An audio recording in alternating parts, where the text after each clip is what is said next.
going now sort of back in time. It's not exactly in chronological order, but we're going back in time. We're going to that cup final, not the Vars one, but the one a few weeks prior against North Shields at Whitley Bay, the big 5-0 win. So everyone knows what happened there, of course. You know, we got off to a good start early. Gavin Coggan got the ball rolling, or Gavin McGregor, as I think he probably liked to call himself with that celebration. that was something else. Obviously John Shaw scored, and then Coggan got a second to put Shields up 3-0 at half time. How did it feel to you to be emphatically, you know, beating the local rivals 3-0 up at half time, and then obviously going on to win 5-0? Yeah, because that season I think North Shields had pretty much stuck with us, hadn't it? For the majority of the season, they were pretty close until obviously I think it was when we ended up beating them 1-0 in the league, and then we kind of pushed on and they fell away a bit. But obviously on that day, they obviously had problems within the club. I remember even before we kicked off, we were speaking to some of their players, and their management team had just been told that they were getting sacked. And obviously we just took full advantage of that, and we absolutely wiped the floor with them that day, and they literally couldn't get anywhere near us. I mean, Gav Cogden, obviously he scored a hat-trick that day, didn't he? Carl Finnegan scored obviously a great goal, and obviously, like you say, John Shaw. And I think obviously they were quite frustrated to the point, I don't know if it was Gav's third goal, but when one of their players' dads was obviously, and I mean, I was with Gav at the time, and obviously I remember he obviously tried to come out with the ballards, and I remember Finnegan getting out run by the throat. Finnaz used to love getting involved with stuff like that. But, it was a good laugh, like, to be fair. I didn't mind stuff like that. There wasn't any harm done at the end of the day. But we were dominant on that day, like, and they literally couldn't complain about anything. Yeah, definitely. No, I was gonna ask you about that when the father came onto the pitch, because that was just absolutely nuts. But I think the same as Gavin Cogden. When I asked him about it, he was just like, "That's what football's about, isn't it?" It is, definitely. Brilliant. So as I say, we're cruising at 3-0. Obviously, it's 5-0 by the end. This is a couple of weeks, I think, before the big one. So this is the appetizer, shall we say? Did you at any point during the game start to relax and start thinking about, you know, Wembley? Would you be starting or anything like that? I mean, you do kind of when you're winning like that. It's, I mean, Liam Graham would always say when you're kind of winning like 4 or 5-0, obviously don't want you not to go and score more goals, but they want you to, like, obviously look after yourself and save as much energy, so you're obviously less at risk of obviously picking up any injuries. And more so, I think everybody kind of would have had the Wembley thing in their head to the point where obviously they definitely would have been a lot more like relaxed and not putting kind of the tackles in that you need if you're 0-0 or winning 1-0 or whatever, just to protect yourself, because it's obviously everybody wants to play at Wembley, and you'll do everything you can to obviously give you the best chance to be able to play there. So yeah, I mean, great win there. I'm seeing you getting champagne poured over your head. I've got the video on the tablet next to the computer, so I'm watching it as we go. Briggs and that used to do that all the time to me. Yeah, it's brilliant, man. Absolutely fantastic. Was that, I mean, it might be an obvious question, I guess, but obviously, you know, 4 trophies that season. That the best season you had in Shields colours? Oh, definitely. I mean, obviously, even the likes of Gary Brown, I remember him saying when obviously Dalton come into the league, I think that might be, I don't know if it was that one or the Durham Challenge, but obviously even Dalton won a lot the season, or Spenny, whatever one he played for. They won a lot of the trophies in the league, but there was one trophy that he didn't win. It was either that one or the Durham Challenge Cup one.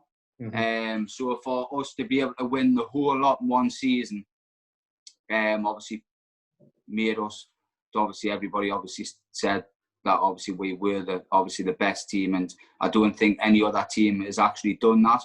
Yeah. So obviously, without the shadow of a doubt, that's the best season in my whole career, not just that season at Shields, within my whole playing career wherever I've been.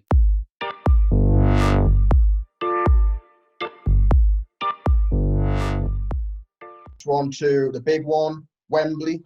So in the end, you didn't start. You did come on late into the match.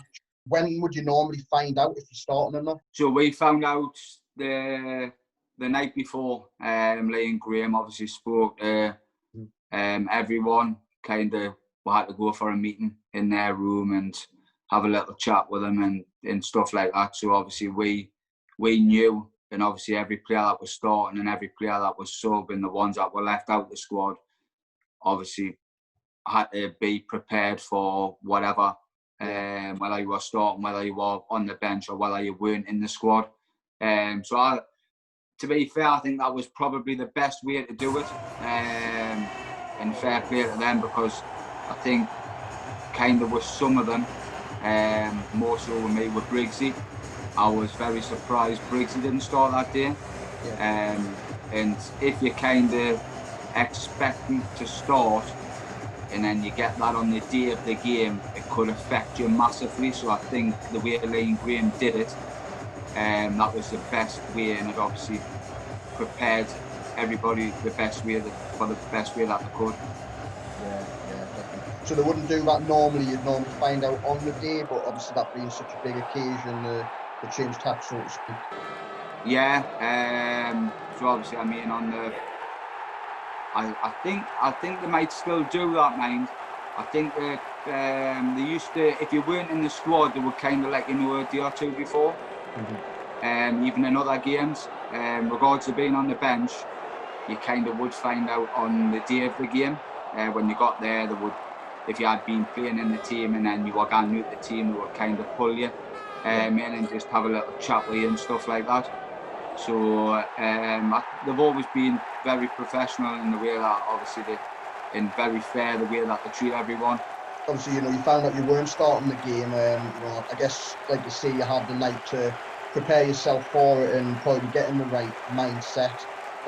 How did it feel not starting the game, though, still, even though you were fully prepared for it? Yeah, I mean, obviously, it's always disappointing to not start the game, but it's one of them where I kind of learned over the season with Lee and Graham that they used to share the football out pretty fairly, to be fair, and then obviously you had the opportunity to go out and prove them like you want to stay in the team.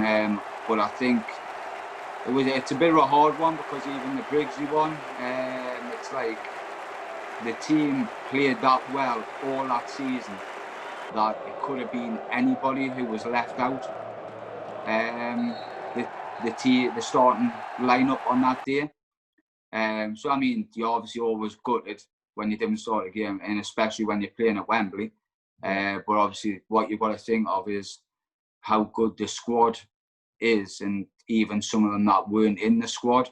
Yeah. And I looked at it. I mean, Scruggs had broke his leg that season. Stephen Ramsey had, and then obviously Craig Baxter being unlucky because he broke his arm. And I kind of just looked at it on a positive side, that I was still fit and I was on the bench that day. Because obviously some lads didn't even get that chance because of horrible injuries that happened to them leading up to Wembley. So I just prepared myself and just thought, I'm on the bench, I'm going to go and warm up every 10 minutes and give them something to think about and stuff like that. And I obviously ended up getting a run out, which obviously was very, very special. Yeah, brilliant. Yeah, and of course, getting to lift a trophy at Wembley might sound a bit like a cliche, but is that every kid's dream? When you're growing up playing football. Yeah, I mean, it's the best stadium in England, isn't it? And when you look at obviously North East clubs didn't go in there and climb the stairs and come away with the winners' medals and trophy and that, and obviously we did. So it was obviously really, really good, and there was an unbelievable day, and it's a one that when you've played there, you'll never ever like forget. I mean, obviously I had me family and me kids and my wife and that there. Obviously Riley, my youngest one, he was on the pitch that day. He walked out with Dylan. So obviously he had him at his age, obviously being so young. He obviously got to even put his feet on Wembley's pitch. Mm-hmm. Some of us have had to wait. I mean, even Julio obviously full pro, played in the Premier League and everything, and that was his first outing at Wembley. So it just shows you, even if you play at the highest level, some of them don't even get that opportunity to play at Wembley. And it's obviously everybody's dream as a footballer, that you want to play in that stadium. Mm-hmm. Yeah, brilliant, absolutely. And you know, just touching upon Julio very briefly, I mean, what was it like playing for him? I mean, you'd been at Shields a long time.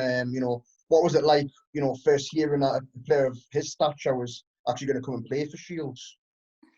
The first time I heard about, obviously, King and that, obviously, and we're going to get Julio, this and that. Obviously, I knew who Julio was, and regardless that I'm a Newcastle fan, I kind of always like to watch Julio. When I seen him play, he obviously was very passionate, and even though he played for Sunderland, I did like him as a player. Mm-hmm. And when he had that he's coming, I was like, nah. And then, he's playing on a Sunday morning. I was like, well, he's got to be finished, him. He must be finished if he's playing on a Sunday morning. And I remember the first training session that we had, and I think Dan might have videoed it. Mm-hmm. And I actually, and I don't know why, because I'm just stupid, but I actually tried to mark Julio that day. And I remember I was just chasing shadows. I was like, that's probably the worst thing I could have ever done. But Julio's he's a great bloke, as everybody knows at the club, and he's a proper leader. Like, and when you needed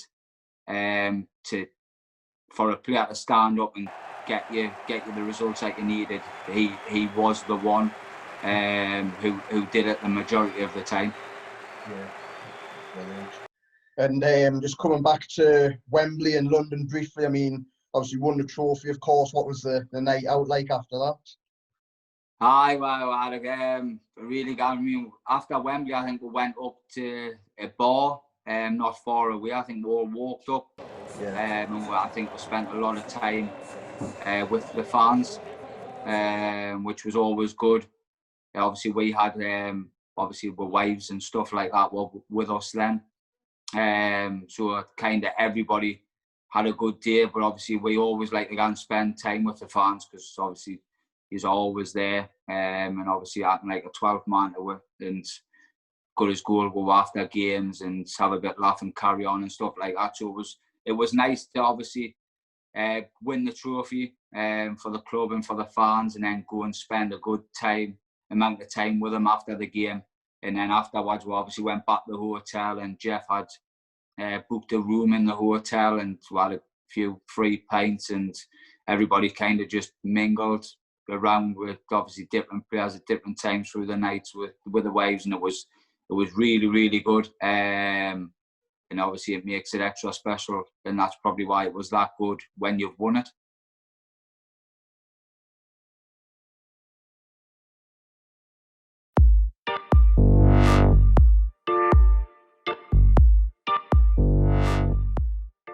So we're coming on to the FA Cup run. So obviously a few months after Wembley, of course, it's the FA Cup. Shields, you know, had a bit of a raw draw with, you know, having to come up against teams like Darlington and York before being eliminated by Hartlepool, of course. But did it feel like a special time to be around the club, obviously months after that Vars success? Yeah, I mean, because even though they're at a higher level, obviously we had a team that was capable of playing at that level. Mm-hmm. So when we were obviously getting drawn against teams like that, and obviously they were always local, obviously not much of a travel, and they didn't have to travel much to us, when obviously the likes of York and Hartlepool come to us, and we had full belief in every every game that we went into, Dalton, York and Hartlepool, that if we were on it that day, we would have won a game of football, which was proven against Dalton. I mean, Dalton couldn't get anywhere near us that day. We were brilliant on that day. And then I remember the standout one for me is obviously York, because that's probably the more so because of the team at York are. That's probably the best game that I had ever played on that day. I remember it was just a great game to play in, and the team were really, really good.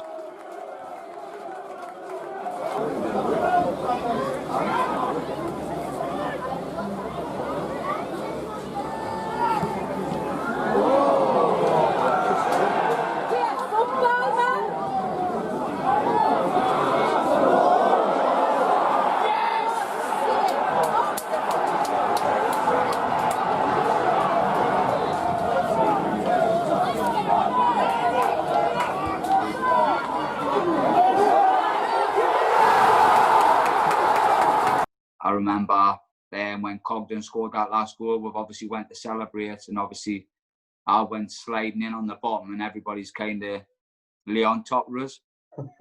And I couldn't breathe, and I stuck my head at the side, and I was saying to Finn, hasn't that I can't breathe, and they were laughing at us, thinking I was taking the mick, and I must have went to like try and turn on my side. And that's when I had to come off, because I thought I'd done my hamstring, but the way I've moved, I must have ended up with a cramp in the back of my hamstring. Because a few days later, I was back training, but I thought I had done my hamstring at the time. But obviously, Finn hasn't had battered us on the likes of Twitter and stuff like that.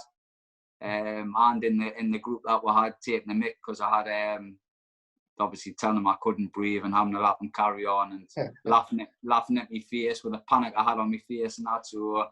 No, but that FA Cup run, that's kind of what you need as well, because it brings confidence and it gives you like belief in whoever you're gonna play against. Yeah, definitely. And we've obviously everybody, of course, will remember Cogden's late goal. You know, that's always associated with that game. But you played rather well that day, and you got the star man in the paper. Is that right?